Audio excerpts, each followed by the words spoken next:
Coach, you have 6 to 8 a.m. practices every single day. What do you think is going to wear your players by halfway through the season? The only reason we have 6 a.m. practices is class schedules, but the thing about 6 a.m. practices is just like any time during the day that, you're done with practice by 8 o'clock in the morning. So a lot of guys don't have class, or, how many hours of class they have a day? 2 or 3 hours a day. So they'll get rest during the day.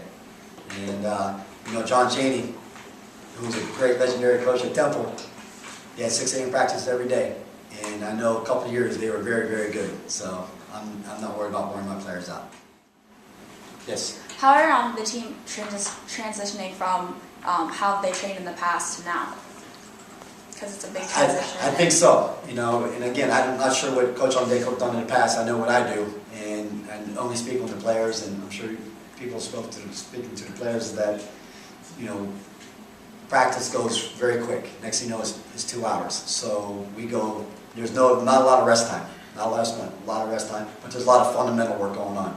Passing and catching and shooting and things like that. So again, we gotta get each other to believe in each other. That's the most important part. To the family kind of phrase, how have you instilled that kind of family tradition in your team just before you've even started an actual season? Well, we have shirts that everybody has, Westminster on the front and the family on the back. And I think just guys just wearing them. When I first wearing them around, guys didn't have one yet. And they were like, Coach, how can we get one? You know what I mean? And then when I hand them out to everybody, looking at guys' faces, really, I think they're like, holy heck, this guy's means. When you show your players that you care about them, and I think I've done that so far, that they really come back around, especially doing team building things. We've done some stuff with community service, with Special Olympics, doing some bowling stuff with Special Olympics, and going to Shenango, nursing home, and deals with some things up there as a community service. So I think more things we can do. After practice, one day we went and we did jumping off the high dive in the swimming pool. So little things like that are team building. And I was very scared. I didn't let the guys know that, but I'm scared of heights. And I ran out there and plugged my nose as I went in the water. So I think that doing those little team building things that will get everybody together. Yes? Are there different skills or styles that you learned in Belize that you can bring back to help our Titans succeed? Yeah, 6'10", 6'10". We're trying to get that. We're trying to stretch a couple people right now. But no. The skills there that I've learned is, don't ever take anything for granted.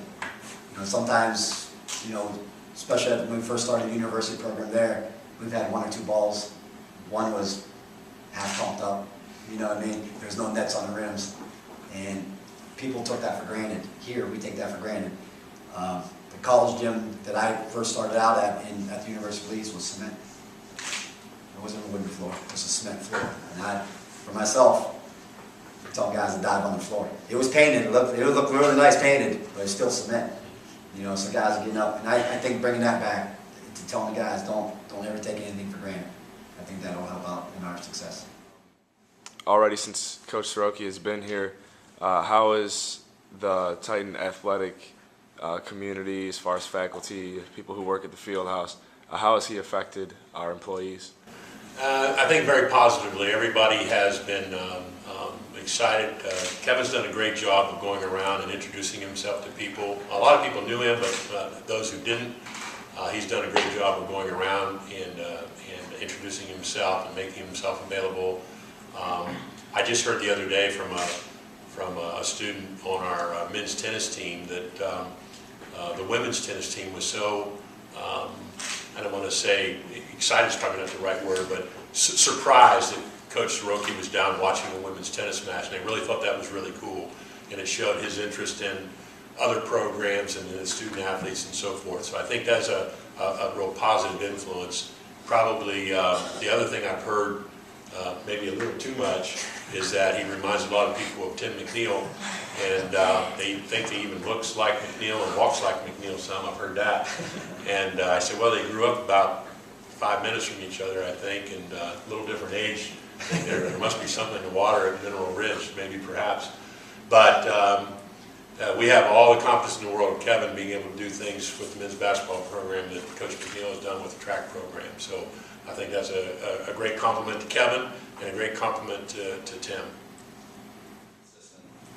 Well, Coach Kerr paid me a lot of money to say like that. But no, Coach Kerr and I have been great friends for the last 8 years. I've known him. Even though I wasn't here, he had an opportunity to come to the Blues a couple times. He had an opportunity. I met him a couple times at the Final Fours, and we've become good friends. So it's not like I just knew him as I got the job. So I think he'll do a great job for us. He's got a lot of energy. He's done a great job so far.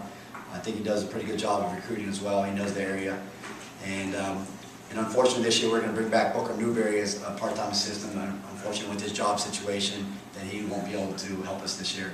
So I'm looking next year to bring somebody else on board, somebody in the area that has some experience, and go from that. I would say that that decision was up to the head coach. We would provide him. If he and Kevin did ask my thoughts on it, and I shared that with him. But we would tell any of our head coaches that when they come in from that situation, typically, I guess there could be a situation where you might have somebody in a tenured situation. It's a little different at small colleges, but typically you're going to let the head coach pick their staff, and Coach Kerr certainly knew that was a possibility. And as I think you all know, he was also a candidate for the position as well, so it was kind of a difficult thing. He was really kind of walking a tight wire there for a while, and I thought he did an excellent job of promoting himself for the job, and also when the decision was made of reaching out to Coach Siroki and extending his offer to help and to continue to help. I think he truly wants to be here at Westminster, and I know that a lot of the student athletes like him. He's also helped with the track program. I know some of those folks like him very much. So, but it really was up to the coach to make that decision, and I think Kevin looked at it and deliberately at some times. It wasn't a spontaneous thing, and I think in the end has made a decision that will be good for the program.